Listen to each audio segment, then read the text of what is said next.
This is George Corpsegrinder Fisher from Cannibal Corpse, and you're watching Loudwire.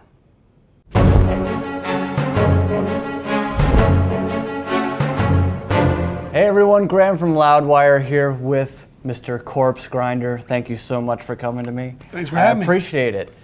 So, you said that Wikipedia is fictitious for you personally in the past. Some of it is, yeah. Okay. Well, I hope I'll do you proud in this segment. All right. I pulled some stuff about you Let's see. on Wikipedia today. So am I guessing what's fact or fiction? Well, you can tell me actually, what's fact or how can I be fiction. guessing about myself? If you're, hopefully you remember these things.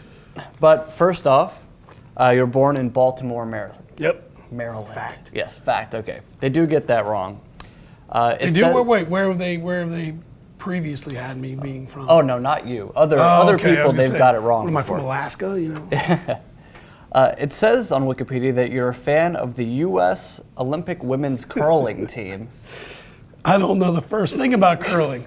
I don't know how that got on there. I did a previous interview where someone asked me about that. I'm like, I have no idea. That's amazing. Thank you, whoever put that up, because that's great. The San Antonio Spurs? Yeah, that's. Sure. I mean, I don't hate them. That's not true. But I root for the Wizards, Washington. Okay, so that I would say that's fiction. The Saskatchewan Roughriders of the CFL.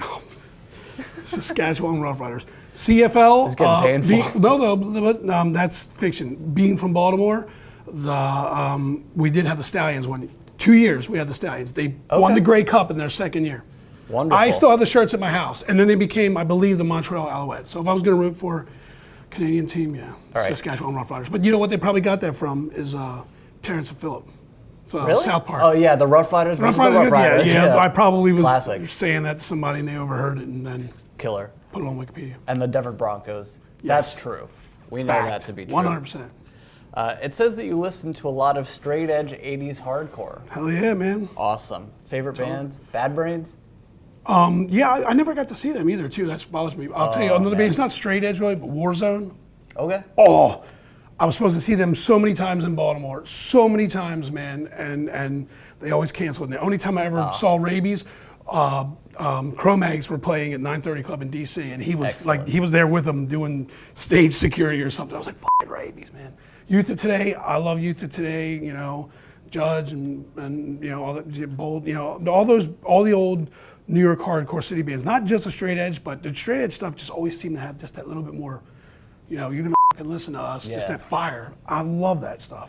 I love it. Awesome. I never got to see it today either. Alex Webster, our bass player, he's like, oh, I saw them, and I'm just like, Son of a bitch. bastard. Awful. On the Monstrosity Wikipedia page, it says you gave up a band in your hometown in Maryland and came to Florida in '91 to join Monstrosity. 90. Okay, so a little bit of fiction. 1990. What kind of band were you in Maryland? It was a death metal band. We had some songs that were death, thrash, even maybe some hardcore influences. It was called, ironically, or the Corpsegrinder. Right, from the Death Song. Yes. Yes. First band. All right. I don't know if that's on there or not, but It wasn't. I don't think I've ever checked the Monstrosity Wikipedia because I just went on Wikipedia one time. Someone told me that there was some false information on there, and I just wanted to check it out. I'm like, really? Are you kidding me?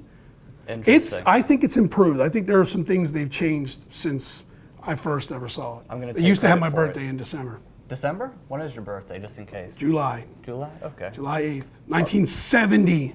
It's 69 on there. The Vile album. It said that you re-recorded all of the vocal tracks that Chris Barnes had originally done for the album, and Vile was not the original title. No, it's true. I re-recorded the vocals, Right. and Vile was not the original title. It was Created to Kill.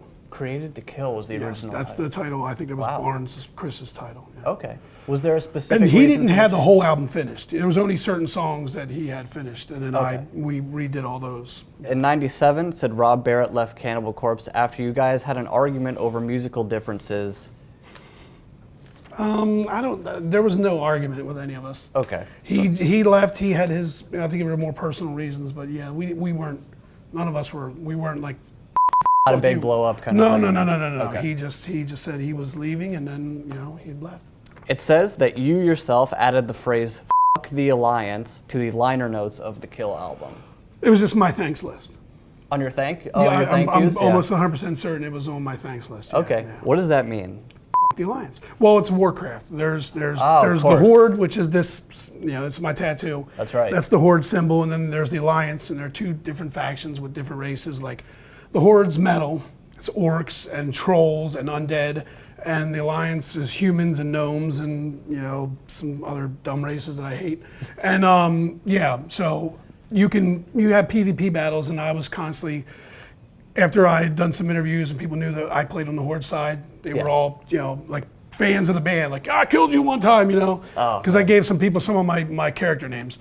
So I was getting so fucking fed up with it, so I put the Alliance on there. And then now kids give me shirts that they have custom made, like the Alliance, and Sweet. It's pretty cool. So it's awesome. We can declare right now that Corpsegrinder is a World of Warcraft racist. Yeah, there you go.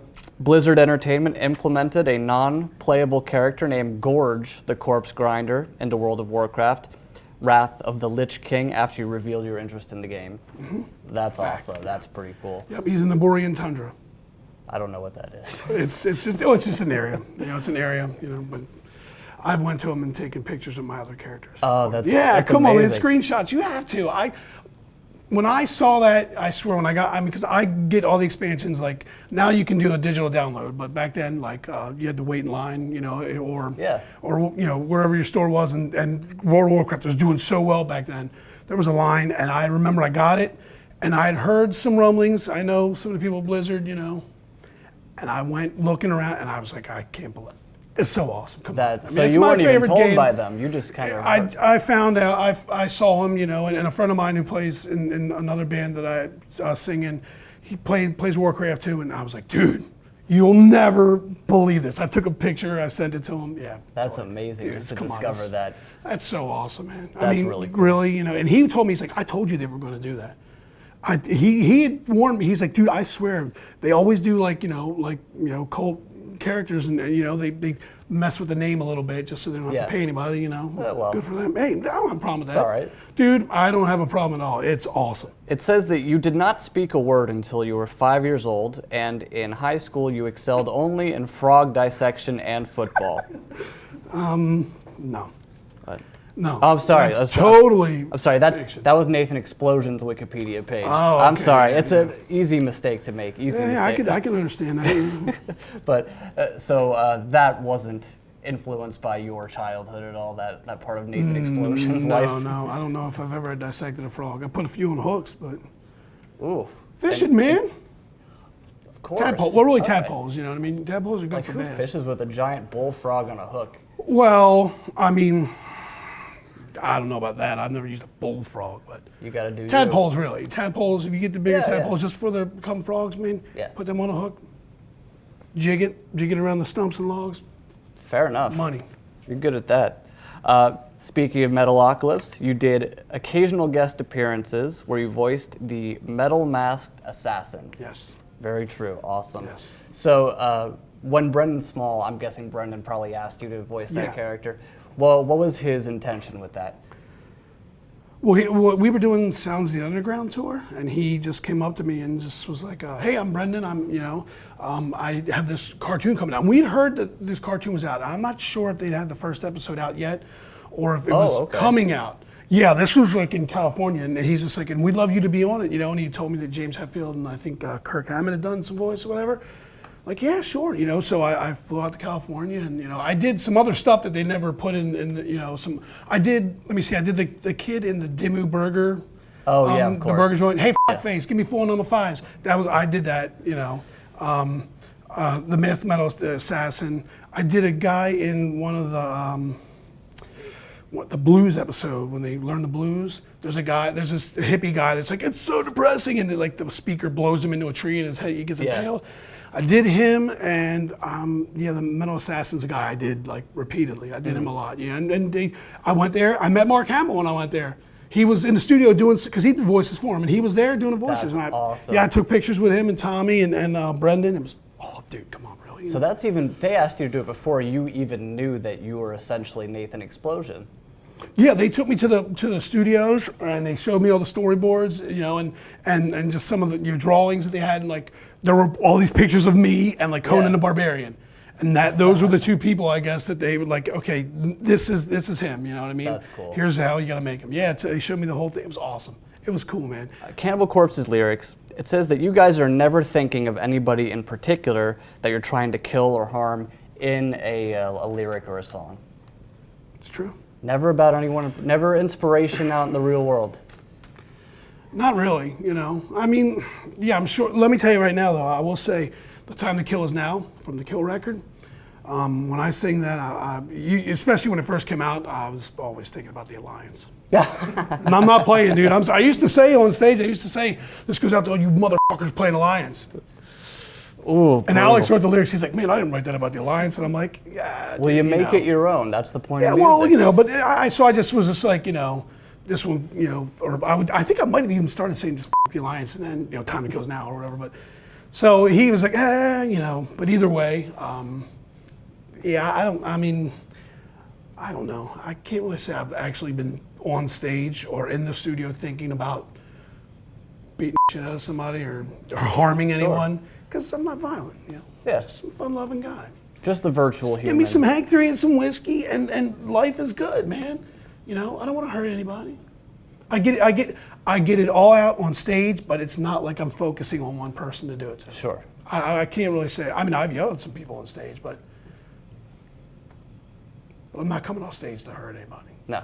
No, it's not happening. Well, we all appreciate that very much. I'd probably get my ass beat. Oh, come on. Thank you so much, Corpsegrinder. Awesome. Appreciate Thank you you very much. Red Before Black, November 3rd, is it? November 3rd, pick up that record. It will kill you. Corpsegrinder Fisher. Or I will.